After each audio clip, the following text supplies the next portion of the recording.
اب یہ بھی جان لیجئے، جو میں نے شعر بارہا آپ کو سنایا ہے، اس حقیقت کو آج سے سینکڑوں سال پہلے کس خوبصورتی سے شیخ سعدی نے بیان کیا۔ آدمی زادہ طرفہ معجون است از فرشتہ سرشتہ وز حیوان۔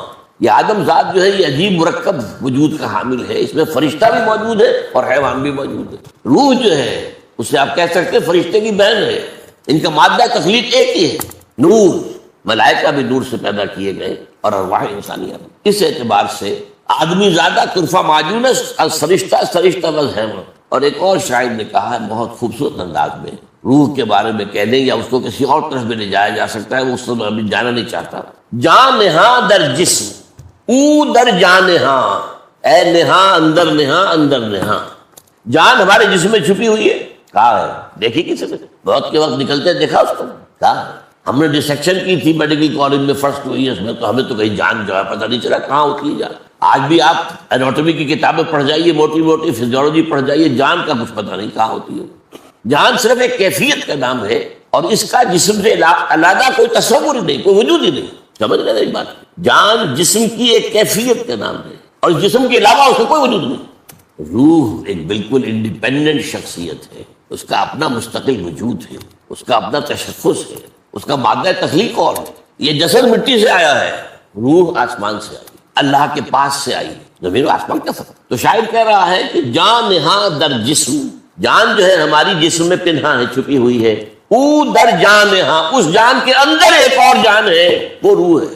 اے نہاں اندر نہاں اندر نہاں، اے وہ شے کہ جو چھپی شے کے اندر چھپی ہوئی۔ اچھا اب دیکھیے ہمیں اس حیوانی وجود کو اللہ نے علم کے حصول کے کیا ذرائع دیے۔ آنکھ سے دیکھو، کان سے سنو، چکھو، سونگھو، ٹچ کرو، ان کو کہتے ہیں 5 حواس خمسہ۔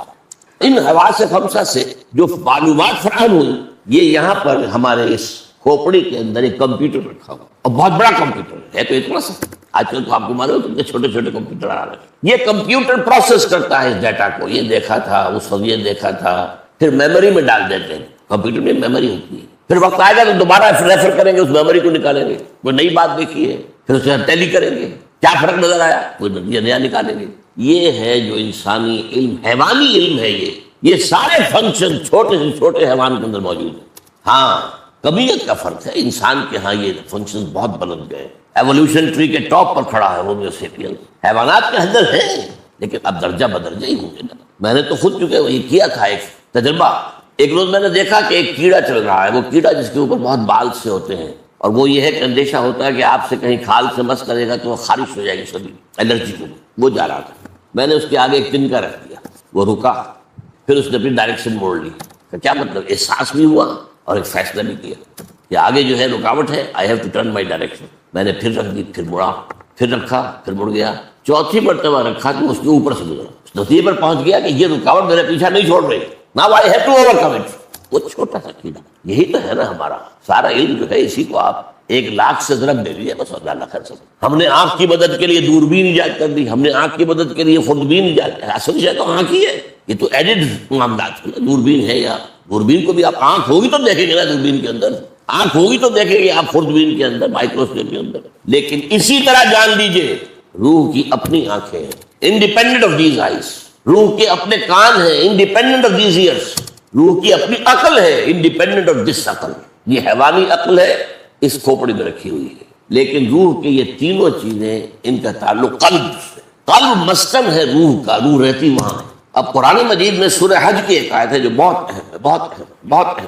افلم یسیروا فی الارض، کیا یہ لوگ زمین میں سیر نہیں کرتے، چلتے پھرتے نہیں ہیں؟ فتکون لہم قلوب یعقلون بہا، پھر ہوتے ان کے دل جن سے وہ تعقل کرتے، دل سے عقل، دل کے اندر عقل ہے۔ قلوب یعقلون بہا او آذان یسمعون بہا، یا کان جن سے وہ سنتے ہیں۔ فإنہا لا تعمی الابصار، اس لیے کہ اندھی یہ آنکھیں نہیں ہوتی، اندھا دل کی آنکھ اندھی ہو جاتی۔ ابو جہل کی یہ آنکھ تو اندھی نہیں تھی، وہ تو جمال و جلال مصطفی کا مشاہدہ نہیں کر سکتا۔ ابو لہب کی تو یہ آنکھ نہیں تھی، وہ آنکھ کوئی اور آنکھ۔ اب اسی کو دیکھیں، مضامین دو کم سے کم قرآن مجید میں 2 جگہ ضرور آتے ہیں، یہ میرا ایک نقطہ ہمیشہ سے۔ یہ سورہ اعراف کی آیت، ہم نے انسانوں اور جنوں میں سے بہت سے ایسے لوگ پیدا کر دیے ہیں جو جہنم ہی کا ایندھن ہے، پیدا ہی کیا اس کے لیے۔ اور ان کی کیفیت کیا ہے؟ لہم قلوب لا یفقہون بہا، ان کے پاس دل ہے لیکن تفقع نہیں کرتے، غور نہیں کرتے، سوچتے نہیں. لہم قلوب لا یفقہون بہا ولہم اعین لا یبصرون بہا، ان کی آنکھیں ہیں پر دیکھتے نہیں. ولہم آذان لا یسمعون بہا، ان کے کان ہیں لیکن سنتے نہیں. اولئک کالانعام بل ہم اضل، وہ تو چوپایوں کے مانند ہیں بلکہ ان سے بھی گئے. دیکھیے یہ آنکھیں میری بھی ہیں تو گدھے کی بھی ہیں، کتے کی بھی ہیں، گھوڑے کی بھی ہیں، بلی کی بھی ہیں. بعض سے حیوانوں کی آنکھیں ہم سے بہت تیز ہیں، بہت سے حیوان اندھیرے میں بھی دیکھتے ہیں، ہم نہیں دیکھ سکتے. یہ جو عقاب قسم کے جو ہے پرندوں کے اندر شکاری، ان کی اتنی نگاہ تیز ہے، بہت بلندی سے زمین پر پڑی ہوئی سوئی کو بھی دیکھتے ہیں. ان کی بھی آنکھیں ہماری بھی ہیں، ان کے امکان ہیں ہمارے بھی ہیں، ان کی بھی عقل ہے ہماری بھی عقل ہے. لیکن انسان ہونے کے ناطے ہمیں جو چیز دی گئی تھی وہ روح تھی. روح کے ذرائع ہے، روح کا قلب، وہ اس کی عقل ہے، روح کی آنکھ ہے، روح کے کان. اسی لیے کہا ہے اقبال نے، دم چیست قیامست شنیدی نہ شنیدی. دیکھو تم جب سانس لیتے ہو یہ کیا ہے؟ یہ ایک پیغام ہے، تم سنتے ہو کہ نہیں سنتے؟ ہر سانس بتا رہا ہے کہ اس کے ساتھ وابستہ ہے زندگی، یہ جب بند ہوا ختم ہو جائے. دم چیست قیامست شنیدی نہ شنیدی، در خاک کے تو یک جلوہ آمیخت نہ دیدی. تیری مٹی ہی میں ایک جلوہ بھی ہے، نور بھی ہے، دیکھتے نہیں ہو. دیدن دیگر آموز سنیدن دیگر آموز، اور دیکھنا سیکھو. اس آنکھ سے دیکھنا تو کتے کو بھی آتا ہے، بلے کو بھی آتا ہے، وہ بھی دیکھ لیتا ہے کار آ رہی ہے، بچہ تھا. دیدن دیگر آموز، انسان کا دیکھنا دیکھو اور وہ ہوگا روح کا دیکھو. انسان کا سننا سنو اور وہ ہوگا روح کا سنو. اچھا اب اگلی بات سمجھیے، یہ جو دو وجود ہیں ان کی سورسز ایبسولیوٹلی ڈفرنٹ، اینڈ بلکہ یہ سمجھیے متضاد. حیوانی وجود اور وجود کے معنی جسم جمع جان، ان کا بریکٹ کر دیجیے، دو الگ چیزیں نہیں ہیں، وہ مٹی سے بنے. اور یہ وہ نقطہ ہے جو سائنس اور مذہب میں متفق علیہ ہے. سائنس بھی یہی کہتی ہے اور اللہ کی کتاب بھی یہی کہتی ہے. روح اس کا اس خاک سے کوئی تعلق نہیں، وہ عالم امر سے آئی ہے، بلندیوں سے آئی ہے، وہ امر رب ہے، وہ اللہ کے پاس سے آئی ہے. زمین و آسمان کا فرق. اب اس کے دو تقاضے اس کے ضمنی طور پر سمجھ لیجیے. ہمارے جسد حیوانی کو جو طاقت چاہیے، قوت، اس کے لیے جو غذا چاہیے کہاں سے آتی ہے؟ یہاں سے جسد حیوانی آیا. گندم آ گئی، چاول آ گئے، سبزیاں آ گئی. بکری کا گوشت کھایا تھا تو بکری کو نے کیا کھایا تھا؟ بیری کے پتے کھائے تھے اور کوئی گھاس پاک کھایا تھا. The ultimate source crust of the earth. روح کو بھی کی ضرورت ہے انرجی. اس کا تغذیہ اور تقویت کلام ربانی سے ہے. یہ روح ربانی ہے اور اس کی غذا کلام ربانی. نمبر 3، ان دونوں کے رجحان ایک دوسرے سے بالکل متضاد ہے. جسم جہاں سے ہے اسی کی طرف جھکنا چاہتا ہے. زمینی مفادات، زمینی لذتیں، عالم سفلی کی چیزیں، انہی میں مگن، انہی کے اندر مگن، انہی کی طرف میں زندگی ہے، انہی میں بھاگ دوڑ ہے. روح کا رجحان اللہ کی طرف. وہ جو ہم نے آیت پڑھی روزے اور رمضان کے ذکر میں، وَإِذَا سَأَلَكَ عِبَادِي عَنِّي فَإِنِّي قَرِيبٌ. آپ سوچتے رہیے کہ آخر یہ سادھو لوگ کیا کرتے تھے جا کر کئی سال تک برف سے ڈھکی ہوئی چوٹیوں پہ یہ تپسیاں کیا کے لیے کرتے تھے؟ ہمارے یہاں بھی اولیاء اللہ نے، صوفیاء نے بڑی بڑی ریاضتیں کی، بہت بڑی بڑی ریاضتیں. کس کی تلاش؟ اللہ کا قرب تلاش. یہ اصل میں یہ روح جو ہے یہ اللہ کا قرب چاہتی. اور عربی زبان کا ایک مقولہ ہے بڑا پیارا، کل شیء یرجع الی اصلہ، ہر شے اپنی اصل کی طرف لوٹتی ہے. جسم یہاں سے آیا تو یہی جائے گا. منہا خلقناکم وفیہا نعیدکم ومنہا نخرجکم تارۃ اخرى. روح انا للہ و انا الیہ راجعون. روح زمین میں دفن نہیں ہوتی، نہ یہ زمین کی شے ہے نہ زمین میں جائے گی. اب دیکھیے میں نے ایک آیت تو آپ کو سنائی، یسألونک عن الروح، سورہ بنی اسرائیل کی. اے نبی یہ لوگ آپ سے روح کے بارے میں پوچھتے ہیں. قل الروح من امر ربی وما اوتیت من العلم الا قلیلا. اے نبی ان سے کہہ دیتے روح میرے رب کا امر ہے، لیکن تمہیں علم میں سے سوائے تھوڑے حصے کے کچھ نہیں ملا. تمہارے لیے خاص طور پر ان بحثوں میں الجھنا صحیح نہیں ہے. یہ بات سمجھ لیجئے، یہ ابدی قاعدہ نہیں ہے. قرآن مجید کا اولین مخاطب جو طبقہ تھا، جو قوم تھی، وہ فلسفی نہیں تھی، پڑھی لکھی نہیں تھی، وہ تو امی، ان پڑھ، کوئی کتاب نہیں تھی ان کے پاس. ان کو اس طرح کے جھمیلوں میں قرآن نے ڈالا ہی نہیں، ان گہرائیوں کی طرف. اب جیسے کہ ایک آیت ہے سورہ حدید کی، هو الاول والآخر والظاہر والباطن. سوچتے رہیے، امام راضی کھڑا ہوا ہے، معلوم ہوتا ہے کہ سخت دہشت زدہ ہے، دہشت ہے منصد. اعلم ان هذا المقام مقام غامض عمیق مہیب. جان لو یہ مقام، ہوشیار کہ رہ برد میں تیز قدم را. ہوشیار ہو جاؤ کہ اس وقت تمہارا قدم جو ہے تلوار کی دھار پر ہے. یہ آیت وہ ہے. عام ہمارے مفسرین گزر جاتے اور عوام کیا سمجھیں گے؟ تو یہ بات سمجھ لیجئے کہ روح ہے لیکن اس کی تفسیر قرآن نے نہیں بتائی. البتہ وہ اشارات ہیں سوچنے والوں کے لیے ہے. سب سے پہلا اشارہ کیا ہے؟ اس روح انسانی کو اللہ نے اپنی ذات سے منسوب کیا.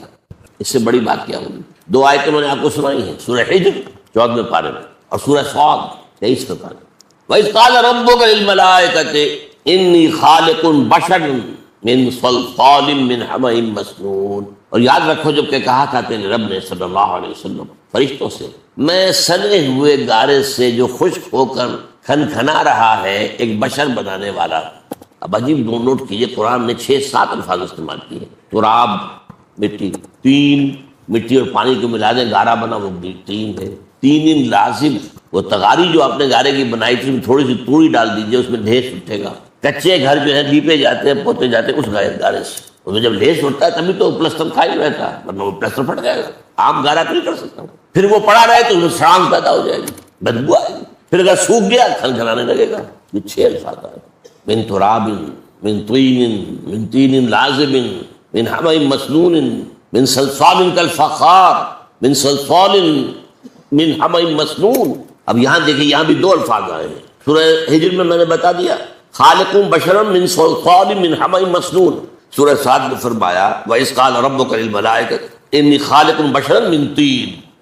پھر دونوں جگہ کیا الفاظ ہیں، یہ ہے اصل شے، فَإِذَا سَوَّيْتُهُ وَنَفَخْتُ فِيهِ مِنْ رُوحِي فَقَعُوا لَهُ سَاجِدِينَ، تو جب میں اسے تیار کر دوں اور پھر اپنی روح میں سے اس میں پھونک دوں تو گر پڑنا اس کے سامنے سجدے۔ یہ ہے اس روح انسانی کی نسبت۔ اب یہاں علماء احتیاط کرتے ہیں کہ آپ یہ نہ کہ یہ اللہ کی روح ہے، اللہ کی روح میں سے، اللہ کی شان کے یہ شایان شان نہیں ہے کہ اس میں سے کوئی چیز نکلے، حالانکہ یہ بات صحیح نہیں ہے۔ کلام بھی تو اللہ کے ذات میں سے نکلتا ہے، کہاں سے نکلتا ہے؟ قرآن اللہ کا کلام کہاں سے نکلا؟ خرج من ایل، ایک حدیث میں الفاظ آئے خرج من ایل، اللہ تعالیٰ کی خدمت میں تحفہ اس سے بہتر کوئی پیش نہیں کیا جا سکتا جو خود اس کے اندر سے برآمد ہوا ہے۔ قرآن پڑھو کھڑے ہو کر خوشحالی کے ساتھ، سناؤ اللہ، جیسے اللہ کے رسول کہتے تھے فرمائش کر کے مجھے سناؤ قرآن۔ اور عبداللہ ابن مسعود کہتے ہیں میں نے کہا حضور میں آپ کو سناؤں، آپ پر تو قرآن نازل ہوا ہے۔ فرمایا ہاں لیکن مجھے دوسروں سے سن کر کچھ اور ہی لذت ہے، اللہ بھی سنے گا۔ حدیث میں ہے قیامت کے دن جو عالم باعمل ہوگا، جو اللہ کے دین کی شرطوں کو پورا کرتا ہوگا اور پھر بہت اچھا خوش رہان قاری بھی ہوگا، اللہ فرمائیں گے قرات کرتے رہو کرتے رہو کرتے رہو، جب تک کرتے رہو گے تمہارے درجے بلند سے بلندر ہوتے چلے جائیں گے۔ ہونا ہے تو انی خالق بشرا من صلصال من حمأ مسنون یا انی خالق بشرا من طین فاذا سویتہ ونفخت فیہ من روحی فقعوا له ساجدین۔ تو یہ کہتے ہیں علماء کہ یہ اس روح کی عظمت کو ظاہر کرنے کے لیے اللہ نے اس کو اپنی ذات کی طرف نسبت دے دی ہے۔ یہ اللہ کی روح میں سے کوئی روح نہ سمجھو، اللہ کی ذات کا تجزیہ نہیں ہو سکتا کہ اس میں سے کوئی چیز نکلا ہے۔ ٹھیک، احتیاط کا راستہ جو ہے وہی بہتر ہوتا ہے۔ اب دیکھیے کہ یہ جو بدقسمتی سے ہمارا جو موجود جدید جو دینی فکر ہے، جو اپنی جگہ پر بعض اعتبارات سے بہت قیمتی ہے، مثلا یہ کہ جدید دینی فکر نے یہ واضح کیا کہ اسلام صرف مذہب نہیں ہے، دین ہے۔ ٹھیک ہے، بہت بڑی بات، بہت اچھی بات۔ اسلام دین اس وقت ہوتا ہے جبکہ وہ غالب ہو، مغلوب ہو جائے تو مذہب رہ جاتا ہے۔ یہ بھی ٹھیک ہے، سب صحیح۔ اور بندہ مومن کا فرض ہے کہ باطل کے نظام کو توڑ پھوڑ کر اللہ کا نظام قائم کرے، جدوجہد کرے۔ جدوجہد کرنا فرض ہے، وہ کر دینا یہ آپ کے اختیار میں نہیں، اللہ چاہے گا تو ہوگا۔ ٹھیک ہے، جدوجہد نہیں کرتے تو آپ مجھے اس جدوجہد کے لیے التزام جماعت لازم ہے، جماعت کے بغیر تو کام ہو نہیں سکتا۔ اب یہ دینی فکر ہے، اب موجودہ دور میں کچھ لوگوں نے اس کو اجاگر کیا ہے، واضح کیا ہے، اور وہ ایک بڑا احسان ہے اس امت کے اوپر۔ ان میں سے بعض شخصیات کا میں خود مرہون منت ہوں، میں نے بہت استفادہ کیا، لیکن ایک بات بھی آج کہنی ہے آپ سے کہ سید ہوں، شبلی نعمانی ہوں، مولانا فراہی ہوں، مولانا فراہی کے شاگرد مولانا اصلاحی ہوں، ابوالکلام ہوں، ابوالکلام کے راستے پر چلنے والے مولانا مودودی ہوں، بڑے محسن ہیں قوم کے۔ ذرا سر سید کو اس فہرست سے نکال دیجیے، ویسے قومی تو میں آپ کو بتا چکا وہ بھی محسن ہے قومی سطح پر، یہ لوگ دینی سطح پر بھی محسن ہیں، لیکن دینی فکر جو ہے اگر کامل ہے تو وہ صرف ایک شخص کا ہے اور وہ علامہ اقبال۔ باقی جو گنوائے آپ کو یہ مانتے ہی نہیں کہ روح بھی کوئی الگ شے ہے، وہ سمجھتے ہیں بس جان اور روح ایک ہی شے ہے۔ اتنی بڑی حقیقت میں کہاں سے ہو جب، اس لیے کہ ذہنوں کے اوپر سائنٹزم کا تسلط ہے، جو ہمارے حوالے سے خمسہ کے سے دیکھی نہ جا سکے، ویریفائی نہ کی جا سکے، اس کو کیسے مانے؟ چلو اللہ کو تو مان لیا، ایک کو تو ماننے پڑے گا، کوئی تو تھان آپ جس نے کائنات بنائی، لیکن اس سے آگے فرشتے کو کیوں مانے؟ جنات کو علیحدہ وجود کیوں مانے؟ یہ سائنٹزم، یہ مذہب بن چکا، it's a religion in itself. اور وہ اس کا غلبہ اتنا ہے کہ اچھے اچھے مفکرین جو ہے اس مغرب کے مادہ پرستانہ فکر کے تسلط سے شکنجے سے پورے طور پر آزاد نہیں ہو پائے۔ اب میں آپ کو وہ چیزیں بتا رہا ہوں جو میں نے کہا ہے، اگر نہ مانا جائے کہ روح جو ہے ایک علیحدہ جداگانہ تشخص کی حامل شے ہے، تو بہت سی باتیں سمجھ میں نہیں آتی قرآن. ایک جس کا ذکر میں پہلے بھی کر چکا ہوں، یہ عہد الست کب ہوا تھا، کس نے کیا؟ الست بربکم قالوا بلی، ظاہر بات ہے ارواح نے کیا تھا، جسد تو تھے ہی نہیں. اور تمام انسان ایک جگہ تو جمع ہو ہی نہیں سکتے تھے. وہ تو نسل بعد نسل انسان دنیا میں آئیں گے نا. آدم کے پھر 3 بیٹے یا 3 بیٹے ہوں گے، پھر ان کے بیٹے ہوں گے، پھر ان کے بیٹے ہوں گے، پھر ان کے بیٹے ہوں گے. قیامت تک جو ہے وار بھر ہاں انسان آ جائیں گے، لیکن وہ ایک وقت میں تو جمع نہیں ہو سکتے. ہاں ہوں گے ایک دن، اور وہ قیامت کا دن ہے، وہاں پھر جمع ہو جانا سب نے. یا پھر وہ اس الست میں عہد الست کے اور جمع تھے. اب یہی وہ چیز ہے جو میں نے ابھی آیت آپ کو سنائی، اس سورہ اعراف کے اندر ہے. ہم نے جہنم کے لیے بہت سے لوگوں کو پیدا کر دیا، جہنم کے لیے. آخر ہمیں چاہیے نا کچھ ایندھن، جہنم کے لیے بھی درکار ہے. بہت سے انسان ہم نے پیدا اس لیے کی. ان کا حال کیا ہے؟ لہم قلوب لا یفقہون بہا ولہم اعین لا یبصرون بہا ولہم آذان لا یسمعون بہا اولئک کالانعام بل هم اضل. وہ تو چوپایوں کے مانند جبل کو ان سے بھی گئے گزرے کیوں ہیں؟ اضل کیوں ہیں؟ پیدا تو ہم نے اس جگہ پر کیا تھا نا ان کو. یہ گر گئے، نیچے آ گئے، پڑے رہے تار مذلت کے اندر، اٹھے. لہٰذا یہ حیوان، انہیں انسان نہ سمجھو، یہ انسان نما حیوان ہے. اچھا، نمبر 2 چیزیں. یہ حدیث جو ہے حضرت ابو ہریرہ سے ترمذی میں موجود ہے. حضور سے پوچھا گیا متى وجبت لك النبوۃ یا رسول اللہ، اے اللہ کے رسول آپ کو نبوت کب ملی؟ فرمایا والآدم بین الجسد والروح. ابھی آدم کی روح علیحدہ تھی، جس طرح تھا ابھی روح میں پھونکی نہیں گئی تھی، تب بھی نبی تھا. کون تھا نبی؟ محمد ابن عبداللہ ابن عبد المطلب. یہ تو بہت عرصے بعد 10-12 ہزار سال بعد آئیں گے دنیا میں. ان کی تو ولادت ہوگی آمنہ کے بطن سے اور عبداللہ کے سلب سے. یہ کون تھی؟ وہ روح ہے، روح محمدی. اور اسی کو ایک اور حدیث میں نور محمدی کہا گیا. بدقسمتی سے ہمارے ہاں ایک طرف جو بریلوی مکتب فکر کے لوگ ہیں، انہوں نے سارا جو ہے ڈیرا ہی لگا رکھا اس پر، اور ایک طرف دوسرے لوگ ہیں وہ اس کا انکار مطلق کرتے ہیں. لیکن دفعہ ہے نور، قرآن کو بھی نور کہا گیا، اور جو ہے روح کو بھی نور کہا گیا. روح محمدی، نور محمدی. یہ حدیث جو ہے حضرت جابر بن عبداللہ رضی اللہ تعالیٰ عنہ سے، حدیث کی کتاب مصنف عبد الرزاق اس میں مطلوب ہے. حضرت جابر نے پوچھا حضور اللہ نے سب سے پہلے کس شے کو پیدا کیا؟ بڑے عجیب انداز میں نے فرمایا نور و نبی کا یا جابر، نور و نبی کا یا جابر. اے جابر تمہارے نبی کے نور کو ہے. اب اس پر جو ندے چڑھا رکھے ہیں صوفیوں نے، ان کا میں مانتا نہیں ہوں. وہ کہتے ہیں اس نور سے سب ساری دنیا بن نہیں.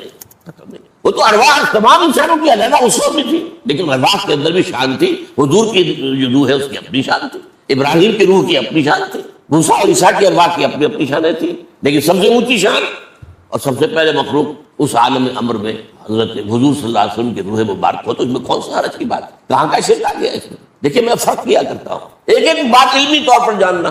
ایک ہے شرک، ہم فرشتوں کو مانتے ہیں نہیں کہ فرشتے موجود ہیں چاروں طرف. صحیح حدیث ہے مجتمع قوم فی بیت من بیوت اللہ یتلون کتاب اللہ ویتدارسونہ بینہم الا، نہیں جمع ہوتے کچھ لوگ اللہ کے گھروں میں سے کسی گھر میں قرآن کو پڑھنے اور مذاکرہ کرنے میں، الا غشیتہم الرحمہ ونزلت علیہم السکینہ وحفتہم الملائکہ، لیکن ان کے اوپر اللہ تعالیٰ کی سکینت نازل ہوتی، خشیت ان کو ڈھانپ لیتی ہے اور فرشتے ان کے گرد گھیرا باندھتے ہیں. وذکر اللہ فی من عندہ، اللہ ذکر کرتا ہے ان کا. دیکھو فرشتوں تم نے کہا تھا یہ فساد مچائے گا، دیکھو میرے بندے میرے گھر میں بیٹھے میری کتاب پڑھ رہے. وذکرہم اللہ فی من عندہ، ملائکہ مقربین میں جا کے ذکر ہوگا. فرشتے ہیں، اچھا فرشتے تو میرے ساتھ 2 موجود ہیں. اس کو ماننے سے شرک نہیں آیا. میں فرشتے سے کہوں یہ میرا کام کر دو، یہ شرک ہو جائے. دعا اللہ کے سوا کسی سے نہیں. اسی طرح شاہ ولی اللہ دہلوی کا کہنا یہ ہے کہ اولیاء اللہ کے بہت نیک بندے جو ہیں ان کی ارواح کو اللہ تعالیٰ ان کے انتقال کے بعد ملائکہ اسفل کے طبقے میں شامل کر دیتے ہیں. میں بتایا کہ بہن بھائی ہیں، یہ فرشتے اور روحیں جو ہیں بہن بھائی ہیں. ایک ہی بات ہے تخلیق ہے دونوں کا، نور. اولیاء اللہ کا انتقال جب ہو جاتا ہے تو اللہ ان کی ارواح کو ملائکہ اسفل، سب سے نچلے درجے کے ملائکہ، اونچے نہیں ہیں، یہ اونچے طبقات ہیں.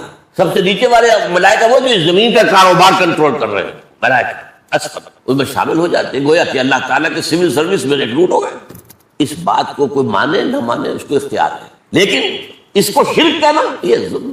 ہاں ان کو پکارو گے وہ شرک ہو جائے گا. یا شیخ عبد القادر شیخ للہ، یہ شرک ہے، اس میں کوئی شک نہیں. لا تدعوا مع اللہ احدا، ہرگز مت پکارو اللہ کے ساتھ کسی اور کو. پکارنا اس سے، تم دعا کرو اللہ سے. یہاں تک آتا ہے کہ حضور نے فرمایا کہ جوتی باندھنے کا تسمہ بھی اگر تمہیں چاہیے تو اللہ سے مانگے، اللہ مجھے دے دے. مجھے اس سے کیا غرض ہے؟ اللہ کسی فرشتے کو بھیج دے انسانی شکل میں، لو بھیج تسمہ، کسی روح کو دے دے بھیج دے، وہ دے لو بھی لے لو. یہ مجھے غرض نہیں ہے، مجھے پکارنا اللہ. دعا ندا میں ابھی ذکر کر چکا ہوں اس میں کہ قیامت کے دن جو ہے تمام انسان پھر کھڑے ہوں گے اللہ کے سامنے. یوم یقوم الروح والملائکۃ صفا، لا يتکلمون الا من اذن له الرحمن وقال صوابا. یہ سب آ گئے نا دوبارہ. دنیا میں تو یہ آئے تھے سیکوینس کے ساتھ. کوئی 8 سے 10,000 سال پہلے آیا تھا, کوئی 9,000 سال پہلے, کوئی 8,000 سال پہلے, کوئی چلیے قریب, اور ابھی کوئی بہت سے وہ آگے ہیں, وہ ایک دم جمع ہو جائیں گے. سورہ کہف میں فرمایا یہ نقشہ دیکھیے, نقشہ دیکھیے, اللہ کے آمن صفے بنی ہوں گی, فرشتوں کی صفے اور ارواح انسانیوں کی صفے. ارواح کے بارے میں تو حدیث بہت ہے, الارواح جنود مجندہ, لشکروں کے معنی نہیں. اللہ فرمائے گا لقد جئتمونا کما خلقناکم اول مرہ, آ گئے نا ہمارے پاس جیسے کہ ہم نے تمہیں پہلی مرتبہ پیدا کیا تھا. پہلی تخلیق تھی عالم امر میں, عالم ارواح میں, اور وہ بیک وقت سب کی تھی, بابا آدم سے لے کر آخری آدمی تک جو دنیا میں آئے گا سب کے ارواح. دوسری تخلیق ہوئی مرحلہ وار, ہر شخص کی ماں کے پیٹ میں جب وہ 120 دن کا جنین بن گیا, ایمبریو آف 120 days, ثم یرسل الملک فینفخ فیہ الروح, پھر فرشتہ بھیجا جاتا ہے جو اس میں روح ڈھونڈ دیتا. اب یہ تخلیق ثانی ہو گئی, آ گئے نا ہمارے پاس. کما خلقناکم اول مرہ, جہنم میں جہنمی فریاد کریں گے, ربنا امتنا اثنتین واحییتنا اثنتین فاعترفنا بذنوبنا فہل الی خروج من سبیل. اللہ تو نے ہمیں 2 مرتبہ مارا, 2 مرتبہ زندہ کیا, اب ہم اپنے کوتاہیوں کا اعتراف کر رہے ہیں, تو یہاں سے نکلنے کا کوئی راستہ ہے کہ نہیں؟ 4-5 ادوار ہم پر آ چکے, ایک دور اوڑ ہو جائے, ہمیں یہاں سے نکل کر مہلت دے دیں. اب یہ کون سے 2 اماتیں اور کون سے 2 احیا؟ پہلی تخلیق اول ہے, اماتہ نہیں ہے, وہ تو ابداع ہے. ارواح کو کریشن ایکس نہیں لو, وداؤٹ کسی شے کے پیدا کیا گیا. اس کے بعد انہیں صلح دیا گیا عہد لینے کے بعد, وہ پہلی زندگی, پہلی موت آ گئی. اب وہ پڑے ہیں کولڈ سٹوریج کے اندر. جب میرا جنین تیار ہوا تھا رحم مادر میں, میری روح لا کر ڈالتی, یہ احیاء اول ہو گیا. اب میں مروں گا, وہ اماتہ ثانی ہو جائے گا, پھر اٹھایا جائے گا, وہ احیاء ثانی ہو جائے گا. اس کے بعد کیا ہوگا؟ شروع میں کیا تھا انا للہ, پھر کیا ہوگا انا الیہ راجعون. اب یہ آج کیسے سمجھ میں آئے گی اگر یہ معلوم نہ ہو کہ روح اور شے ہے, جان ہے, اور یہ جسم جان ہے, اس کا مرکب بالکل مختلف ہے. اچھا قرآن میں پھر وہی بات, یہ اہم بات کم سے کم 2 دفعہ ضرور آئے گی. سورہ بقرہ کے 30 رکوع میں بھی یہ بات موجود ہے, کیف تکفرون باللہ وکنتم امواتا فاحیاکم ثم یمیتکم ثم یحییکم ثم الیہ ترجعون. یہاں صرف تخلیق کا ذکر نہیں ہے اور پہلی زندگی کا ذکر نہیں ہے, اس کے بعد موت کی شکل میں تھے نا. اس دنیا میں آنے سے پہلے آپ مردہ تھے, معدوم نہیں تھے, ہماری ارواح تھی, سوئی ہوئی تھی. کیف تکفرون باللہ, اللہ کا انکار کیسے کرتے تھے جبکہ تم مردہ تھے. فاحیاکم, یہ احیاء جو ہوا ہے پہلا, یہ ماں کے بطن میں ہوا. ثم یمیتکم, پھر وہ تمہیں مارے گا, یہ اماتہ ثانی ہو جائے گا. ثم یحییکم, پھر تمہیں زندہ کرے گا. ثم الیہ ترجعون, پھر تم اس کی طرف لوٹ جاؤ. یہ ہے جو میں کہہ رہا ہوں کہ دین کی تعلیمات کا یہ خفی پہلو ہے, یہ فلسفیانہ پہلو ہے. ان چیزوں کو آج سمجھنا اس لیے ضروری ہو گیا ہے کہ بہت سے معاملات میں سائنس بہت آگے نکل گئی. اب آپ کو سائنس اور دین کے درمیان, تعلیمات کے درمیان بڑے کلوز ریلیشن شپ کی ضرورت ہے. اب اس کے علاوہ اہم بات, قرآن یہ بھی کہتا ہے لقد خلقنا الانسان فی احسن تقویم, اور پھر کہتا ہے ثم رددناہ اسفل سافلین. کیا مطلب؟ احسن تقویم پر ارواح پیدا کی گئی تھی, تو ملائکہ کی ہم پلہ ہے, احسن تقویم. پھر اس بیچاری روح کو جو اس عالم بالا کے ناز و نام کی پلی ہوئی پڑی, اس کو لا کر ایک انسان کے بچے کے اس کے جسد میں ڈال دیا گیا. اور انسان کا بچہ کمزور ترین شے ہے دنیا کی, یہ معلوم ہونا چاہیے آپ کو. حیوانات کے بچوں کا کیا ہوتا ہے؟ بکری نے ابھی بچہ دیا, چند منٹ لگیں گے اس کو, وہ ٹانگے ذرا اسی لڑکھڑائے گی, وہ کھڑا چل رہا ہے. بچڑے, کٹے اور جانور, انڈے میں سے نکلا ہے وہ چوزا, بھاگ رہا, دوڑ رہا, چل رہا, انڈے میں سے بھی نکلتا ہی. یہ جو کمزور ترین انسان کا بچہ, وہ روح لا کر اس میں ڈال دی گئی, باندھ دی گئی. اب اس کا کام یہ ہے کہ اسے جو جسم مل رہا ہے اس دنیا کے اندر, اس کے ذریعے سے نیکیاں کمائے تاکہ اپنے مقام پر دوبارہ پہنچ جائے. کسی نے تمہیں پہاڑ پر سے گرا دیا ہے, اب تمہیں چڑھنا پڑے گا, ذرا چڑھائی میں محنت لگے گی نا. تمہارا مقام تو بہت بلند تھا, فرشتوں سے بلند, لیکن وہاں سے اب گرا کہاں دیے گئے؟ ظاہر بات ہے فرشتوں سے نیچے جنات ہیں, جنات سے نیچے یہ سارے حیوانات ہیں زمین کے, اور ان میں ایک انسان بھی ہے. اور میں بتا چکا ہوں آپ کو کہ تمام حیوانات میں ضعیف ترین بچہ وہ انسان کا ہوتا ہے. کتنا وقت لگتا ہے اسے, کس طرح اس کو چلانے کے لیے, اس سے چلانا سکھانے کے لیے جو پاپڑ بیلنے پڑتے ہیں, اس کو بولنا سکھانا پڑتا ہے, وہ کس قدر ضعیف. یہ اب دونوں باتیں ٹھیک ہو گئی. اسی طرح قرآن یہ بھی کہتا ہے ظلوم ہے انسان, جہول ہے انسان, خلق حلوا, بہت جلدی پسند ہے, اجرت پسند ہے, اور بہت ہی تھن گرا ہے. یہ سارے کس کے لیے کہی جا رہی ہے؟ جو اشرف المخلوقات ہے. کیوں؟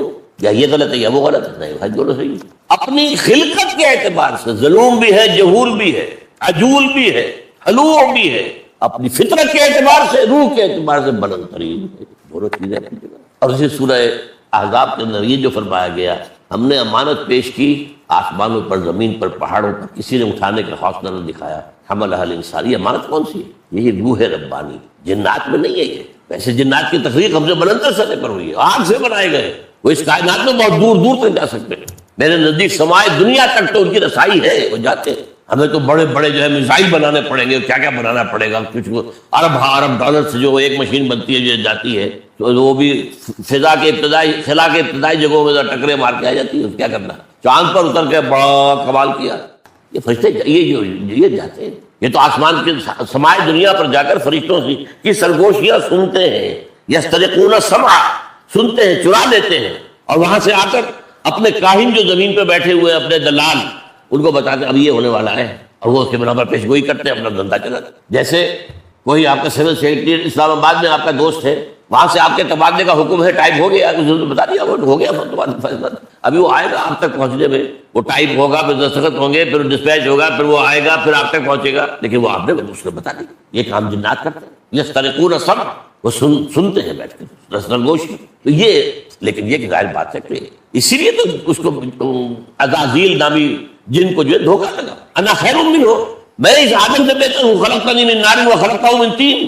اسے اس روح کا علم نہیں تھا، وہ انسان کو صرف گارے سے سمجھ رہا ہے، اور گارا یقیناً کمتر ہے آگ سے، یہ بات تو غلط نہیں اس کی۔ تو انسان کی یہ جو ہے حیوانی جو اس کا وجود ہے، وہ تو گارے سے بنا ہے اور وہ آگ سے بنا ہے، لہذا وہ اصل ہے اس تخلیق خلقت کے اعتبار سے۔ لیکن فطرت میں جو روح ربانی پھونکی گئی ہے انسان میں، اس کا جو بلند مقام ہے، جس کی وجہ سے اللہ اسے اپنی ذات کی طرف منسوب کرتے ہیں۔ اب آخری بات یہ، اس روح کا ذات باری تعالیٰ کے ساتھ تعلق کیا ہے؟ روح کا اللہ کی ذات کے ساتھ تعلق، ویسے ایک بات پہلے نوٹ کر لیجئے، ذات و صفات باری تعالیٰ کے بارے میں کوئی بھی مثال صحیح مکمل نہیں ہو سکتی۔